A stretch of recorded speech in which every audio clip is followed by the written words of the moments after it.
Assalamualaikum warahmatullahi wabarakatuh. Baiklah, terlebih dahulu saya akan memperkenalkan diri saya. Nama saya Evni Yulia Santri Harahap dari jurusan Manajemen 2F Fakultas Ekonomi dan Bisnis Islam, Universitas Islam Negeri Sumatera Utara Medan.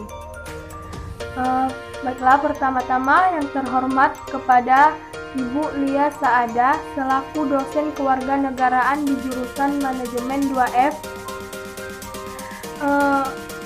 Tujuan saya membuat video ini untuk memenuhi tugas dari Ibu Lia Saada. Baiklah, langsung saja di sini saya akan menjelaskan tentang demokrasi. Baiklah, pertama saya akan menjelaskan pengertian demokrasi.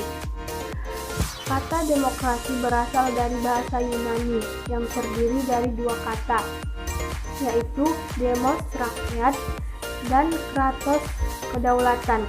Perpaduan kedua kata inilah yang membentuk kata demokrasi.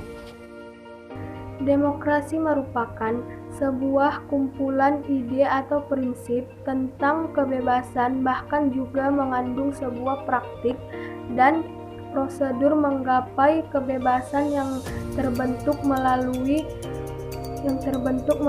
perjalanan sejarah yang panjang dan berliku. Baiklah, yang kedua yaitu ciri-ciri demokrasi. Henry B. Mayo mencatat setidaknya ada 8 ciri utama yang harus diperhatikan untuk menilai apakah suatu masyarakat bersifat demokratis atau tidak, yaitu yang pertama, adanya penyelesaian perselisihan dengan damai dan sukarela. Yang kedua, adanya jaminan bagi terjadinya perubahan secara damai dalam suatu masyarakat yang sedang berubah. Yang ketiga yaitu adanya pergantian penguasa yang berlangsung secara teratur.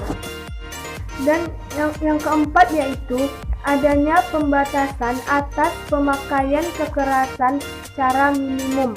Yang kelima yaitu adanya pengakuan dan penghormatan atas keanekaragaman. Yang keenam yaitu adanya jaminan penegakan keadilan. Yang ketujuh adanya upaya memajukan ilmu pengetahuan.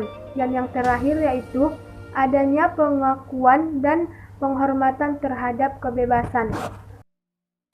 Dan ciri sistem demokratis dimaksudkan untuk membedakan penyelenggaraan pemerintahan negara yang demokratis, yaitu yang pertama, memungkinkan adanya pergantian pemerintahan secara berkala.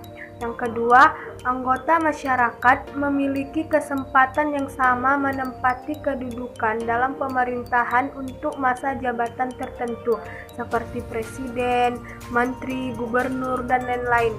Yang ketiga, adanya pengakuan dari anggota masyarakat terhadap kehadiran tokoh-tokoh yang sah yang berjuang mendapatkan kedudukan dalam pemerintahan sekaligus sebagai tandingan yang sedang berkuasa.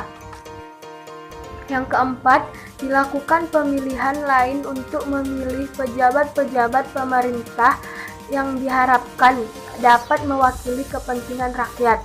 Yang kelima yaitu agar kehendak masing-masing golongan dapat diketahui oleh pemerintah atau anggota masyarakat lain, maka harus diakui adanya hak menyatakan pendapat. Baiklah, selanjutnya prinsip-prinsip demokrasi. Prinsip-prinsip demokrasi menurut Al-Muhyiddin yang dikenal dengan tokoh guru demokrasi yaitu yang pertama, kedaulatan rakyat. Yang kedua, pemerintah berdasarkan persetujuan dari yang diperintah.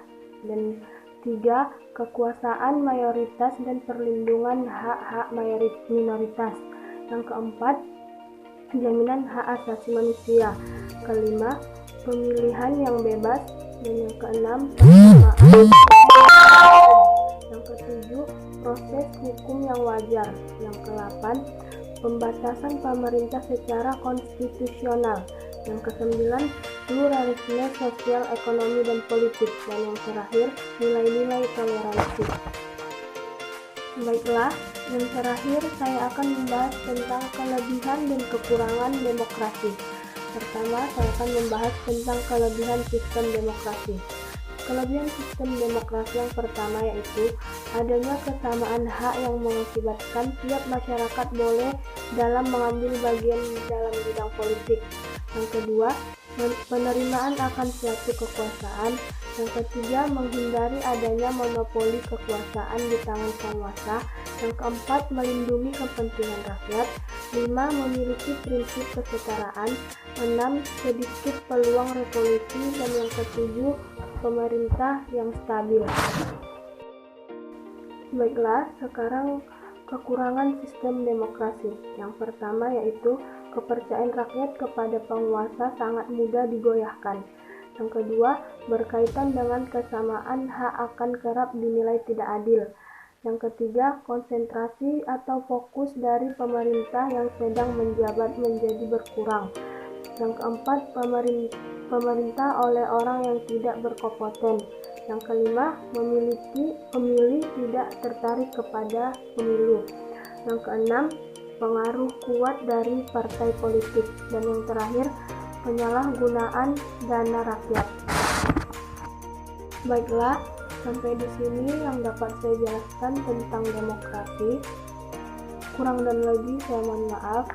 Saya tutup dengan wassalamualaikum warahmatullahi wabarakatuh.